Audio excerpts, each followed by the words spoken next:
Hey everybody, this is me, Daniel Hutchins, and today we're doing an article fresh from the truck. We are talking about an article from our friends at direct.com. Alright, so Lord of the Rings, Elijah Wood, wants to join the Marvel Cinematic Universe. This kind of surprised me, but we're going to talk about it. This was hot off the truck today. 8/28/21. Okay. Marvel Cinematic Universe is a miracle. The fact that something like this exists is unbelievable. Look no further than an event like Avengers Endgame to see what the MCU's presence was, and the worldwide conversation was massive. To further prove this point, after the Infinity Saga ended, no one really knew how Marvel was gonna go after such a huge decade-long event. After all, how do you even follow something like that up? Well, they have,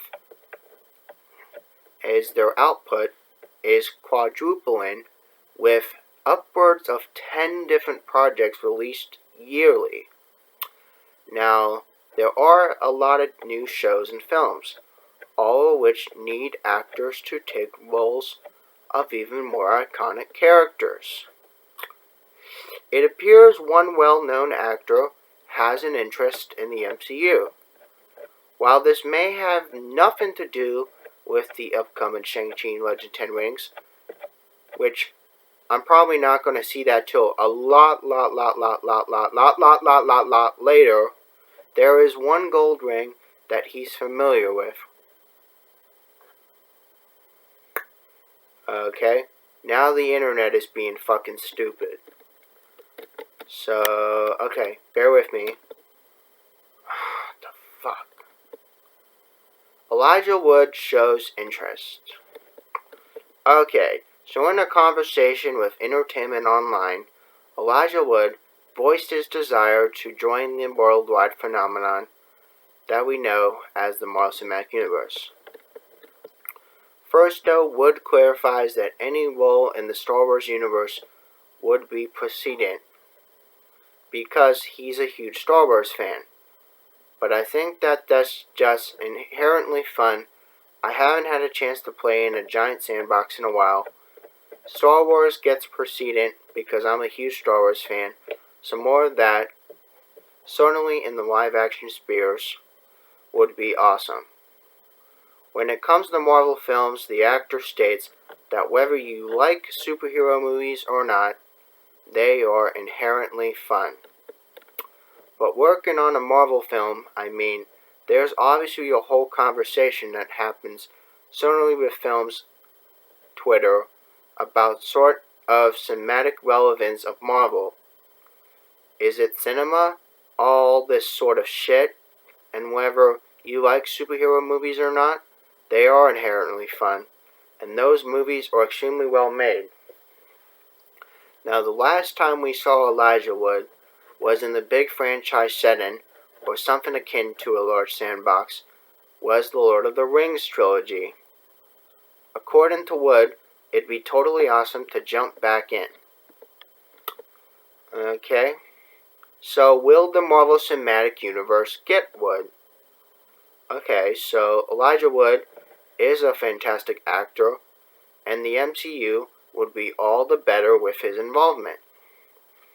After all, he didn't become famous portraying Frodo Baggins for nothing. As for who he could play, the list is nearly endless, especially given all the upcoming Disney Plus shows and supporting cast, whom are nearly impossible to predict so early in a way. So, his best bet, particularly if he wants to be a core part of the universe, is to wait until the mutants start arriving. There are plenty of opportunities with this group, and he could easily be someone like Iceman or Havoc, with a long list of other potential roles to fill as well. If Elijah Wood truly wants to get an MCU, All he likely has to do is simply call up Kevin Foggy and the job is his. So there you go, guys. That's just a little bit of some surprising information I wanted to tell y'all about Lord of the Rings. Elijah Wood wants to join the Marvel Cinematic Universe. But wait, that's not all, folks. There's more. I'm going to be doing some bonuses. Because you know, you gotta have bonuses. Otherwise, these article discussions aren't fun. So, anyway.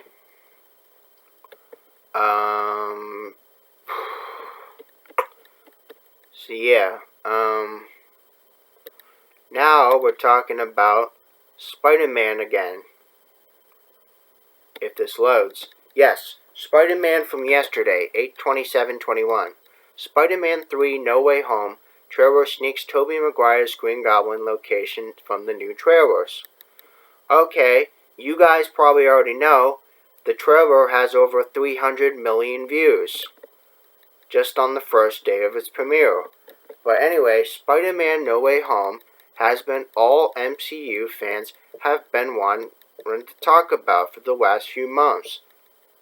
This fervor has proven when the trailer dropped and smashed records. Yes, even with that to the likes of Avengers Endgame. The first teaser showed a lot of aspects of the film. Magical spells going array to reappearance of villains from previous installments from Spider-Man franchise. Of course, with villains like Alfred Molina's Doc Ock, one would assume that a certain Spider-Man might not be far behind. To further connect the dots for you who clearly don't fucking understand to older Spidey installments, the trailer clearly showed one of William Dafoe's Green Goblin bombs, alongside his laugh playing ominously in the background. Now, it's not the shitty Green Goblin, it's the William Dafoe Green Goblin. So, just when y'all know that. Speaking of Dafoe's Green Menace, new footage from the teaser also contained a haunting parallel to the 2004 Spider-Man, which seems to have been missed by most. Now, for those who are able to not miss it, kudos to you. But those who have missed it, pay more fucking attention. Because you're not going to understand the shit unless you actually fucking watch it with your own two fucking eyes. But anyway, Green Goblin's presence in No Way Home. So, during the recently released teaser trailer for Spider-Man No Way Home, that was released on last Monday, Tom Holland's Spider-Man and Zendaya's MJ can be both seen on top of a bridge circled by police helicopters. Now that's important because if you don't know there's police helicopters after him, you'll clearly end up living under a rock. But this bridge in particular happens to be the Queensboro Bridge, one of the 10 major bridges in New York City. This is the same bridge that was featured in the famous scene in Tobey Maguire's original debut in Spider-Man. Again, pay attention to the details. If you don't know these details, that's why I'm telling you these details.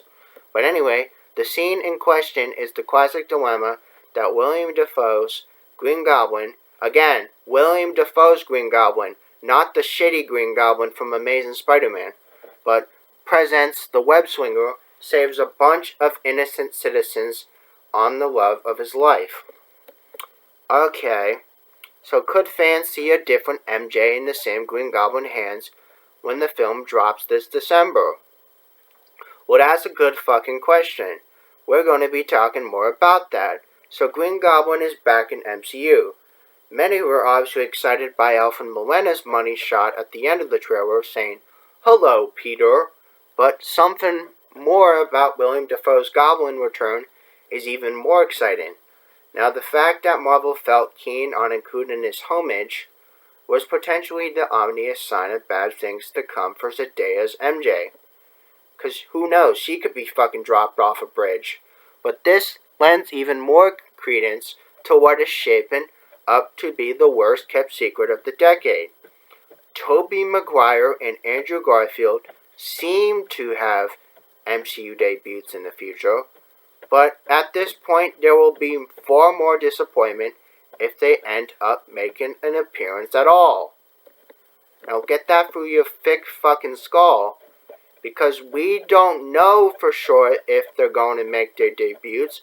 They just seem to be making a debut. But anyway, sadly, there's a real chance that fans will have to wait until December the 17th, which is actually 1 week before Christmas. Truly, to know for sure. That said, it's kind of hard to dismiss leaked photos getting officially taken down by studios like Sony. Okay, so there you go.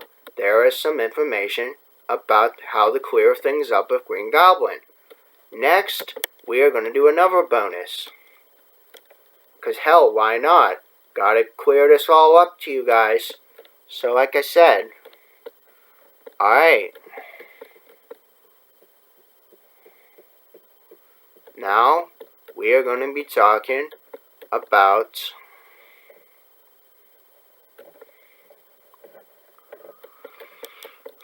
hold on guys, I'm looking.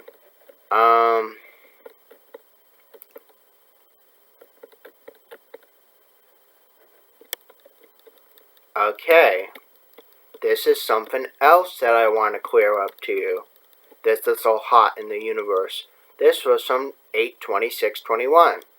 Marvel Studios' new Disney Plus Halloween special is likely to feature Werewolf by Night. Now, for you guys who are living under a rock, who don't know what Werewolf by Night is, well, Werewolf by Night is basically the scary elements of the Marvel Universe that features werewolves. Duh! So anyway, Disney Plus has given Marvel Studios the platform to expand the universe beyond theatrical limitations.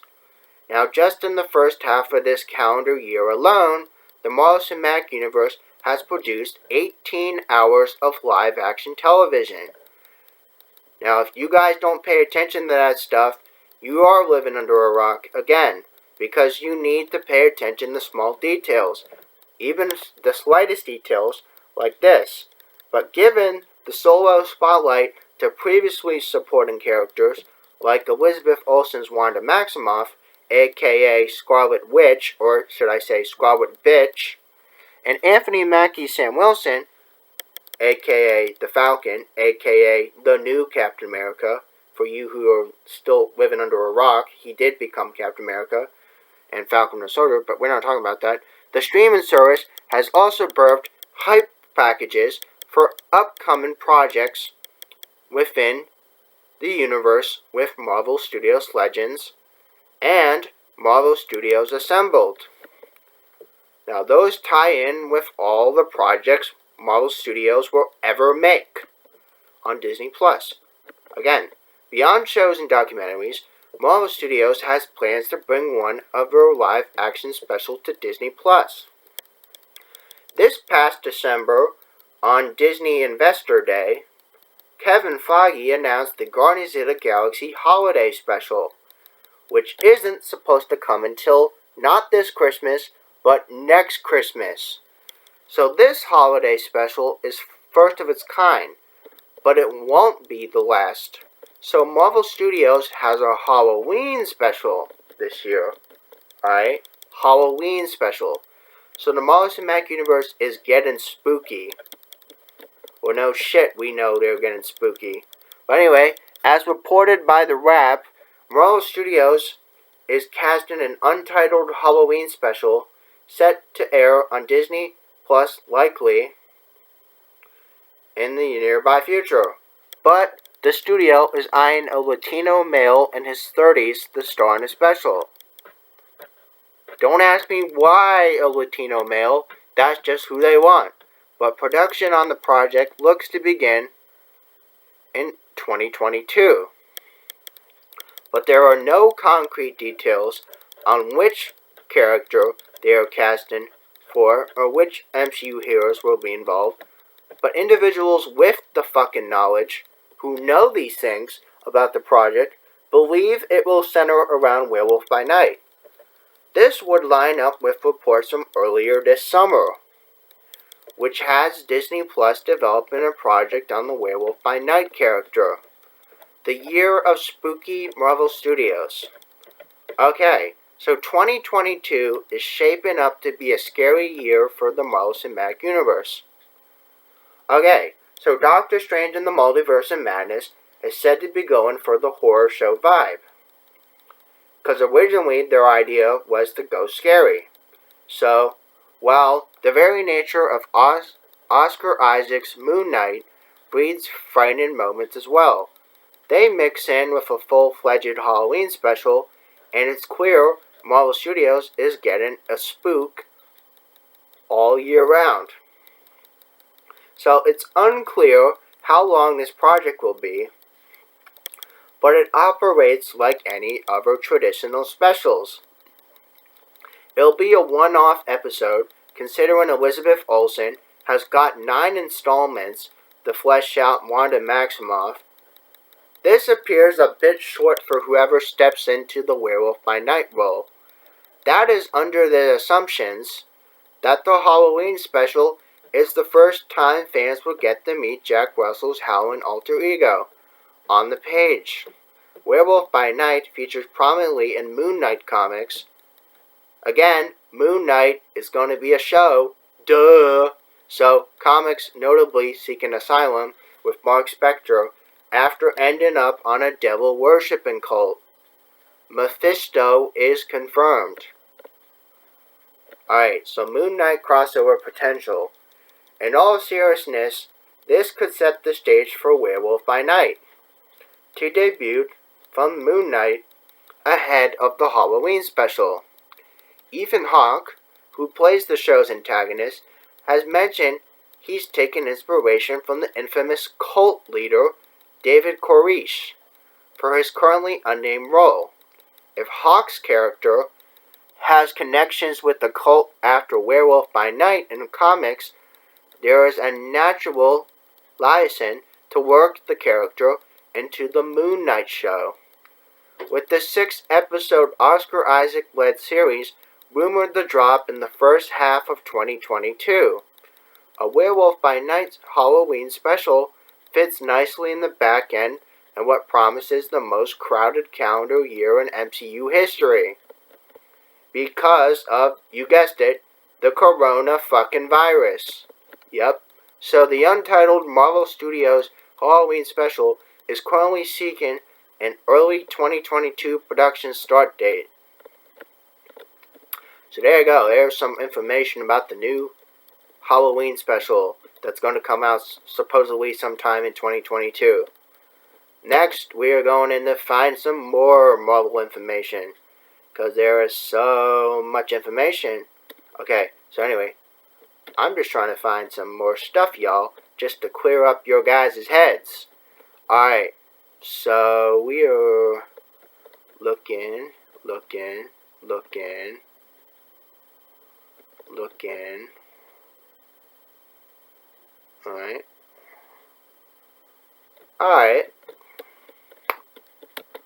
Alrighto.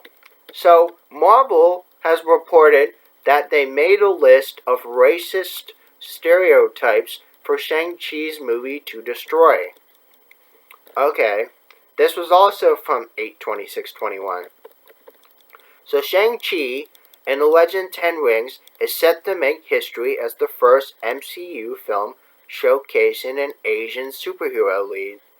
Simu Liu will make his Marvel debut as the titular master of Kung Fu, duking it out against his father, we know as the Mandarin.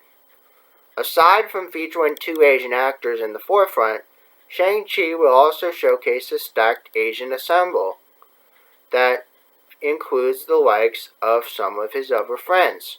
But anyway, early reviews of Shang-Chi were positive, but with a good number of critics praising the film's action and emotions and their storyline. However, the upcoming MCU film is no stranger to controversy, because y'all know there's always controversy in movies these days.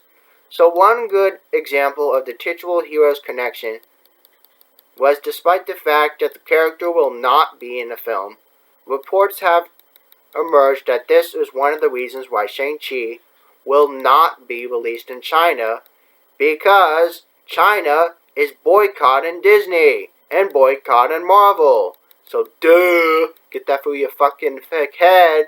So, Marvel Studios President Kevin Foggy even responded to this controversy, making it pretty fucking clear that not only that this was never a Marvel-owned character, but that he is not in Shang-Chi in any shape or form. Now, this detailed discussion or argument on how the Mandarin's inclusion in the narrative will help in destroying racist stereotypes has been revealed. Shang-Chi will eliminate the racist people. Okay, so Shang-Chi and the Legend 10 Rings screenwriter sat down with Inverse to talk about the film's approach to eliminate racist people. So as the outlet pointed out, the Mandarin still descends from a centuries-old archetype which created out suspicion and contempt toward entire races.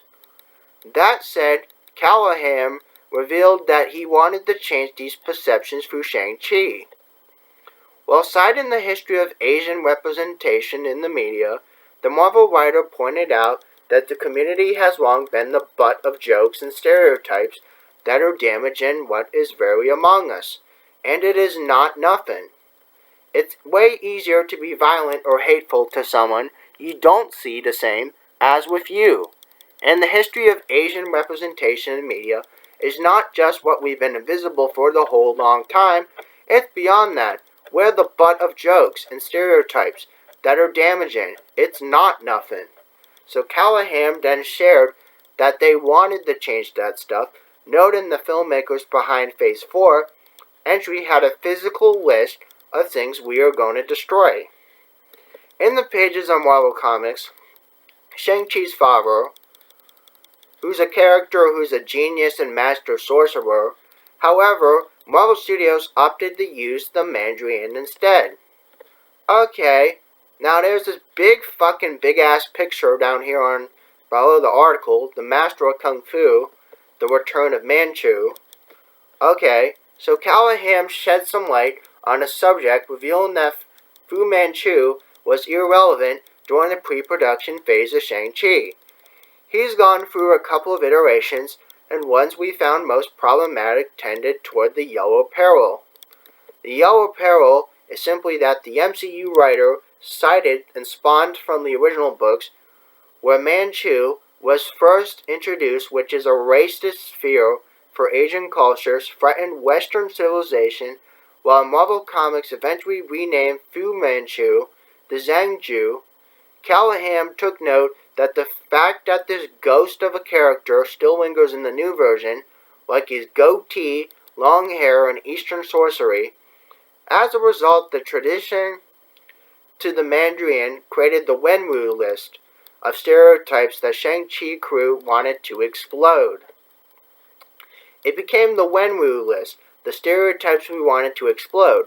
We knew this needs to be a character not intent of destroying the world, but not mysterious or sneaky, or a sorcerer whose magic Westerners cannot understand. Even though Callahan noted that these tropes can be cool, the creators behind Shang-Chi were set to add a whole new dimension to the archetypes. The Spider-Man Into the Spider-Verse 2 has opened up with the involvement of Shang-Chi. Director saying on the later that I wanted to have more nuance and trauma on both ends, so that fans could understand the story even more. When it came in, those conversations became serious. He's an empathetic filmmaker drawn towards stories about family.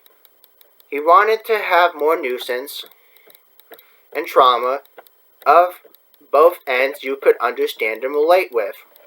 But Cretan, who also chimed in the conversation, citing that the biggest challenge of this film is to make the Mandarin a real person. Okay, key words, real person. So anyway, our biggest challenge was to make him a real person, in order to get an actor like Tony Leung, we had to do that. We looked at Wenwu as a human with multi-dimensions and personal desires. People will be surprised how much they can relate with. Callahan ended up by pointing out that he doesn't think Wenwu's a villain in the movie, sharing that the writers paint this guy as the father, a lover, and a husband, despite him doing heinous things. I don't think Wenwu's a villain in this movie. He does heinous things, but the places they're coming from are understandable. He's loving, caring, none of these things are yellow peril. We paint this guy as a father, a lover, a husband. That's relatable to everyone. The Mandarin's importance in Shang-Chi narrative. So the Mandarin MCU debut will no doubt pay off years-long tease that started in Infinity Saga Phase 1. But it looks like the villain's introduction in Shang-Chi poised to be impactful to those all. But Dave Callahan's affirmation that Shang-Chi looks to destroy racist people is a positive sign, not just for this film, but the Marvel Studios' goal is pushing for more representation, doing it through diversity, through the lens from the Mandarin, might be unexpected at first. But by looking closely at all the people and all the factors that plays in when it makes sense due to the titular hero's original history from the pages of the Marvel Comics, from the Kung Fu Shang-Chi comics, made by Marvel themselves, probably back before all y'all were born. Anyway, so the fact that the crew went to great lengths to create a physical list of things to destroy from the racist people goes to show the commitment to providing the film will not only focus on the grandiose, egotistical superhero tropes, but also to note that one would lean towards crafting the narrative that fans can relate and understand. Because if you can't relate and understand, then you really are fucking dumb. But anyway, Destin Daniel Cretton's remark was making Wenwu a real person helps drive the point home, mainly because it gives a sense that this character was not your typical villain. Instead, there are added dimensions within the Mandarin persona, such as being the father and husband that will make him even more compelling rather than just any ordinary villain from off the streets, but who is just hell-bent on destroying the world. Shang-Chi is set to push Asian representation to the forefront. Now, if you don't support Asians, stop watching this right now. But if you do support Asians, keep watching. But given the spotlight to this community on the grand scales of things, this is further amplified by the fact that Marvel, as a brand, has a wide reach to reach many people around the fucking world, but meaning that the film has a prime opportunity to send out the strong messages that will likely inspire not only the Asian community, but everybody in the whole damn world. Again, so like I said, Shang-Chi and Legend 10 Rings premieres in pretty soon. It premieres on September the 3rd of 2021. Okay, so now that's gone. I finished talking about that. Now we gotta talk about something else. Because hell, why not? Like I said, this is going to be a mega long article discussion. This is probably going to be lasting up to more than 50 minutes. Just so you can get all this information through your head. But anyway, alright, so now we're going to be clearing things up with the Russo brothers. So, the Russo brothers have reacted to Spider-Man No Way Home trailer record. Now, the trailer record is really, really, really important because if you guys don't pay attention to trailer records, you really are living under a rock. You should open up your eyes and actually see the trailer. If you haven't seen the trailer, you should. Because if you really, really should see the trailer. I'm just saying. So, months of calls from Sony and Marvel to finally release the Spider-Man No Way Home trailer has finally paid off from the studio, which recently dropped the first look at Tom Holland's next adventure. Shockingly enough, the highly anticipated trailer broke the Avengers Endgame record for the most views in 24 hours. Like I said, with over 350 million people viewing this compared to the previous record of 289 million. But anyway, like I said, with several days past, the Russo brothers commented on losing their Avengers Endgame record to No Way Home. That's no big fucking surprise because Spider-Man is fucking popular. Duh! So by offering their congratulations to the film star Tom Holland.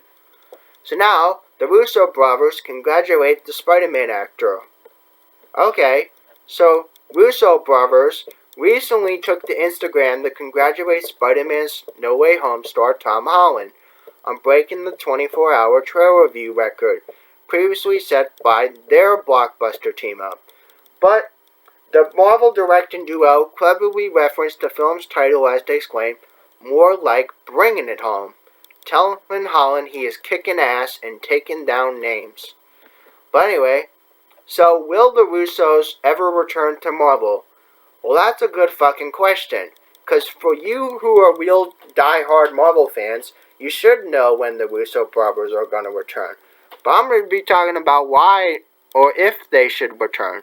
So Joe and Anthony Russo have directed some of the biggest films in MCU, including Winter Soldier, Civil War, Infinity War, and Endgame.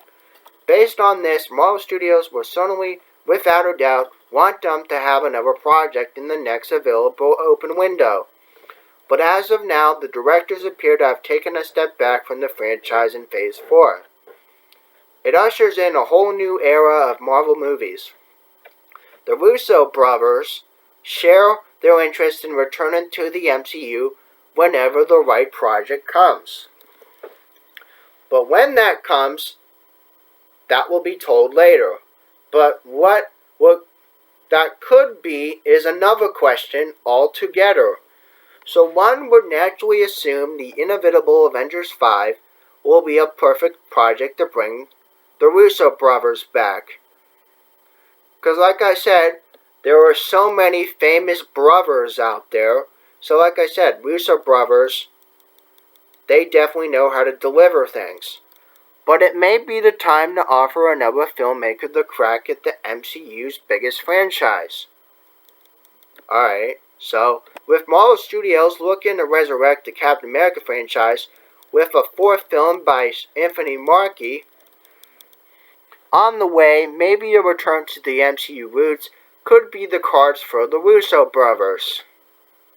Alternatively, though, the director's ability to handle such a larger ensemble cast, as they demonstrated with the last two Avengers films, could make them the great fit to helm the MCU reboot of the X-Men, which is still in development.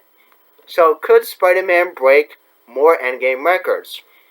Well, clearly it already has dum-dums, but Spider-Man No Way Home's immense trailer success has undeniably proven that the solo superhero flick is surrounded just by as much anticipation as the grand-scale cinematic event known as Endgame.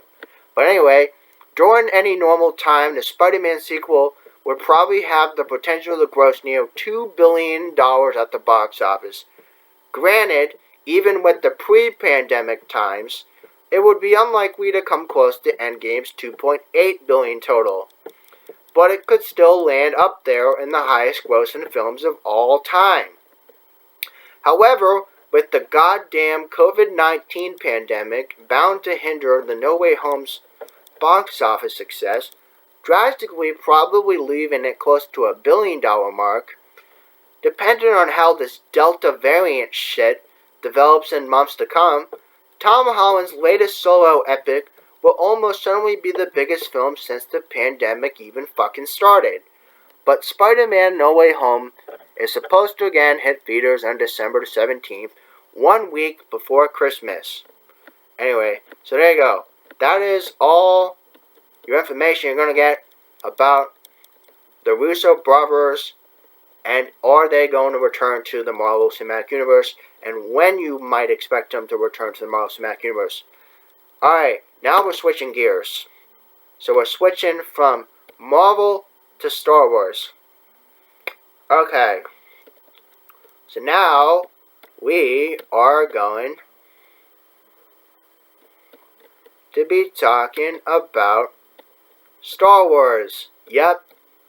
So if you don't like Star Wars, leave the fucking video right now. But if you like Star Wars, stay around. I'm gonna read some. So Star Wars actress disappointed with woman of color character death. Are you fucking kidding me? This was from August the 25th of 2021. So after the most recent trilogy of the Star Wars franchise has fizzled out, the future of what wasn't all that clear, but then The Mandalorian had saved the day and Star Wars fans were fucking happy again and went kumbaya fucking ya. But anyway, its overwhelming positive reception has led to the future on Disney Plus, with countless new shows coming in 2022. Many shows have been officially announced already, but there are still plenty of rumors about what may still be waiting in the wings. Among these whispers is the return of Darth Maul, who was last seen in Solo's Star Wars story. The film itself wasn't much of a success, but Maul's appearance was something that excited fans and is begging for him to continue. But Solo has re-handled the current conversation thanks to an interview by some person I can't even fucking pronounce their fucking name, who played Val in the film. While doing the rounds for her upcoming film Reminiscence, which is another big fucking hot movie right now, the actor commented on how disappointed and seemingly angry she still was about her character's fate. Oh, boo-hoo-hoo, cry me a fucking river, will ya? So Solo character reflex. In conversation with Inverse, Solo Star Wars story star, whatever the bitch's name is, reflected on her time on the project and why her character's fate was so fucking disappointing to her. Again, boo-hoo fucking who, cry me a fucking river, will ya? But Newton candidly spoke about how she felt disappointed by Star Wars and her character was killed. No big fucking deal. If you get killed, you get killed. Not that fucking bad. Adding that this script, she wasn't killed. Well, okay. If you want to argue that you're not killed, then go and fucking head and argue that you're not killed. But anyway, I feel disappointed by Star Wars that my character was killed and actually in script she wasn't killed. Well, make up your fucking mind, bitch. It happened during filming, and it was much more just to do with the fact that we had time to do with her scenes. It's much easier just to have me die than it is to have me fall into the vacuum of space so I can come back sometime. Still fed up with all these years later, this bitch named Newton bluntly continued by saying, "You don't kill off the first black woman to ever have a real role in a Star Wars movie." Well, go fuck yourself, because that's what it originally was. That the explosion and she falls out and you don't know where she's gone. So I could have come back at some point, but when she came to filming, as far as she was concerned and was aware, when it came to filming the scene, it was too huge of a set piece to create, so they just had me blow up and I'm done. But I remembered at the time thinking, this is a big, big mistake. Not because of me, not because I want to come back. You don't kill off the first black woman to ever be a real role in Star Wars movie. Like, you gotta be fucking kidding me. Yeah, okay, sure. You black woman hoe. How about you go fuck yourself? But anyway, the unnecessary woman of color death. Alright, if you call it unnecessary, go ahead. Argue about it in the comments, I don't fucking care. So Newton is justified in how she feels about the whole situation. While the character went on a sacrificial moment, there were still plenty of other ways to get the scene where it needed to be, so that her character would make it out alive. Okay, so even if it was an ambiguous death, like she had mentioned, it's even worse that a death wasn't planned and was potentially a product of production mismanagement. Well, the only reason you'd have a production mismanagement is if people on the fucking crew were to make production mismanagement. Get that through your fucking head, bitch. So, she was fantastic in her role. Oh yeah, sure she was. And it would have been great to see her pop up in the future. Well, not really, but anyway. While the future of Solo's timeline or the loose ends remains unknown, fans of the Book of Boba Fett to look forward to later in the year. Well, bitch, that's not supposed to come till lot later than you probably fucking realize. Because the fucking coronavirus. But potentially at least 3 additional live-action projects next year. So something that would mark the most amount of Star Wars in a year that fans have ever had before. Representation's on point with the new direction in which the franchise is heading. Star Wars can make this up for the past in this regard. Oh yeah, sure. So I talked about Asians and then I talked about blacks and all this shit. So now let's go back and find more better Star Wars stuff. Okay, so now we are going to be talking about something else, hopefully. Alright.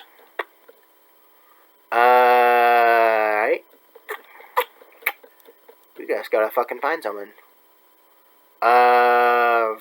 Fuck.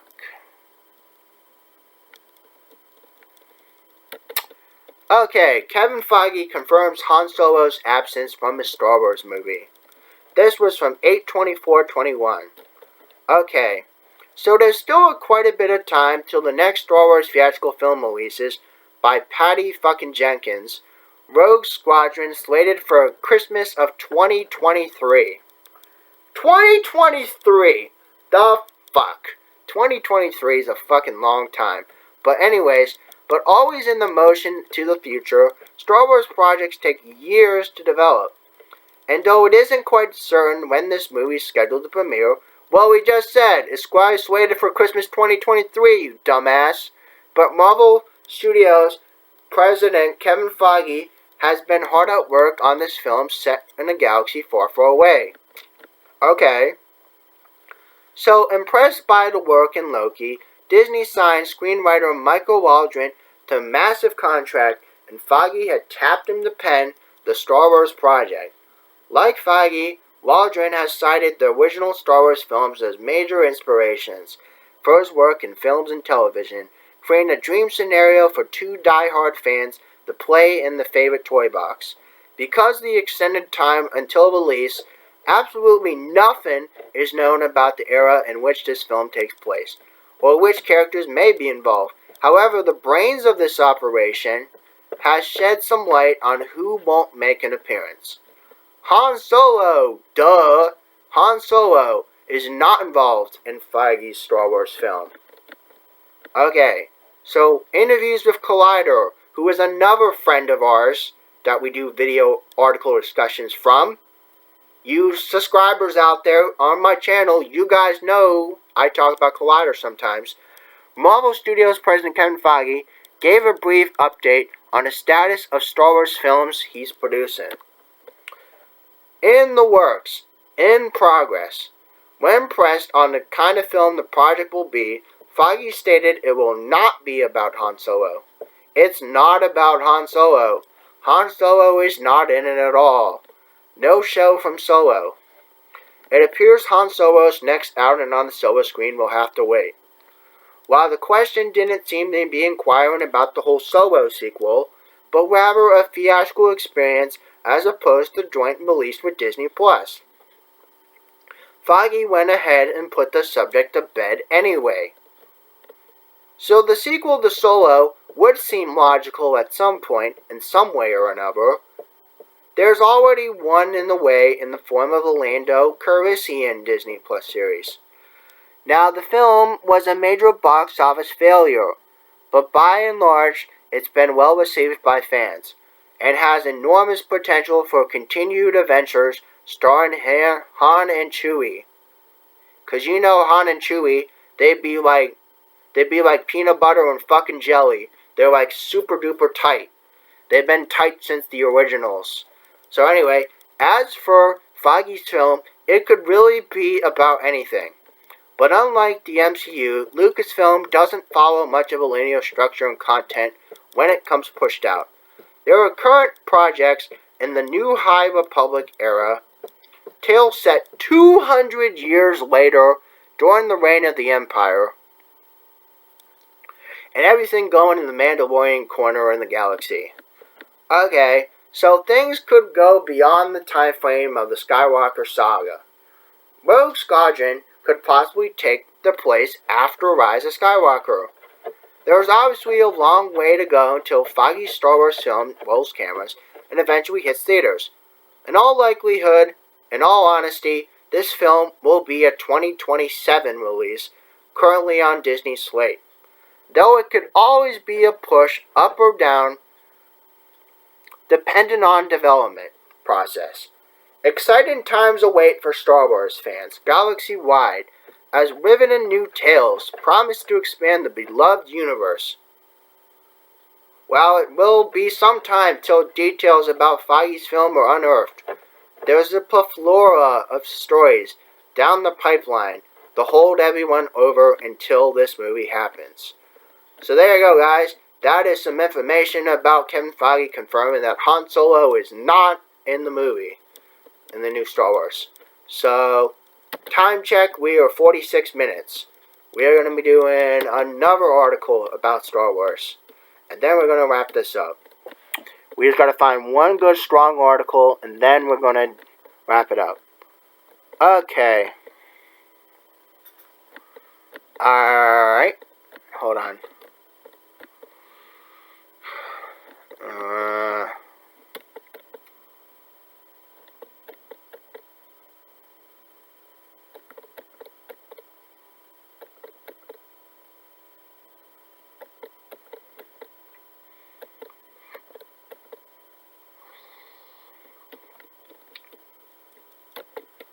Okay, this is some old news from 8/6/21.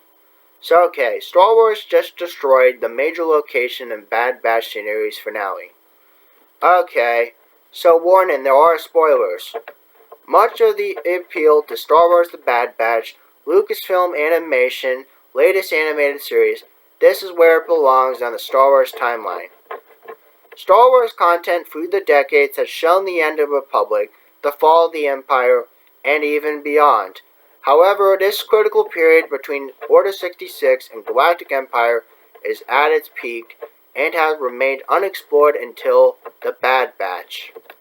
So okay, to date, The Bad Batch has served as a bridge between two eras, but in the first half of Season 1 finale, the series destroyed this location we know from the 2002 Attack of the Clones. Clone Wars Kamino destroyed in Bad Batch. In the latest episode titled Return to Kamino, Clone Force 99 journeys to Kamino to rescue their leader, Hunter. The situation's further complicated by the fact that Crosshair, the former member of the squad, is anticipating their every move.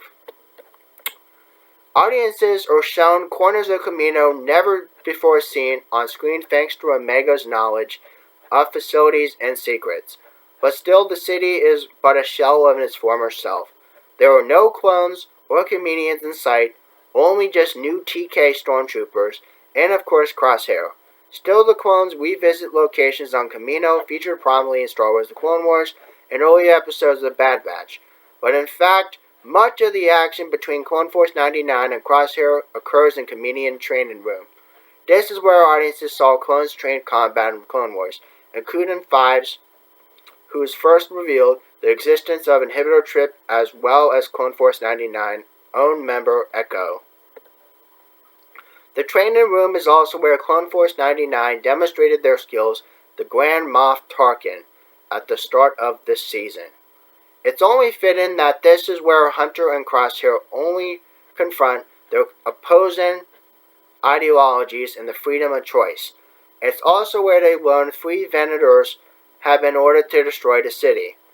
The final moments of this episode shows that 3 Imperial Venators class Star Destroyers slowly approaching through heavy rainstorms and lightning, and after a few quick shots of the now abandoned Kamino's interior, The destroyers rain down fire in the city as it explodes and crumbles beneath the waves. The Clone Wars are very over. Okay, so fans have known that Kamino and clones themselves were on borrowed time from the moment they were first introduced in Attack of the Clones. However, the ending of this episode finally reveals how it happened that marks the end of the era, for not just the fans but also the clones that remain, like Clone Force 99 and Captain Rex. But still, in the end of Kamino doesn't mean the end of cloning within the Star Wars universe. The previous episode, War Mantle, shows Kamino's chief scientist, now a Sea, being taken by the Empire. The return to Kamino supported this by communicating that cloning technology is now firmly under Imperial control. It seems that Kamino's cloning, and now it says, new servitude to the Empire will connect to the cloning facilities seen in Mandalorian Season 2, and possibly the fact that the cloning of Emperor Palpatine in Rise of Skywalker. Perhaps this connection will further be explained in Part 2 of the Bad Batch Season 1 finale, streaming on Disney Plus Friday, August 13th on Disney Plus. But if you guys have already seen the finale, let me know in the comments below. And again, I like to see what your predictions are on the next season of Star Wars Bad Batch. So, let me know your thoughts on if Star Wars The Bad Batch is going to be interesting for next season. And again, like I said, long story short, guys, we are at 51 minutes now. Going on 52 minutes, actually. But anyway, you guys are been a great audience. And I've been doing my best to try to entertain you guys since the birth of my channel. And like I said, you guys make sure you have a wonderful, wonderful evening. I'm probably going to be doing some videos tomorrow, maybe Monday. Not sure yet, depends on what's happening. And so, like I said, you guys make sure you have a good night rest. Make sure you get lots of sleep. Make sure you eat a breakfast, take a shower, and do all that stuff like normal people do. And again, like I said, I'll see you in the next upload. Bye.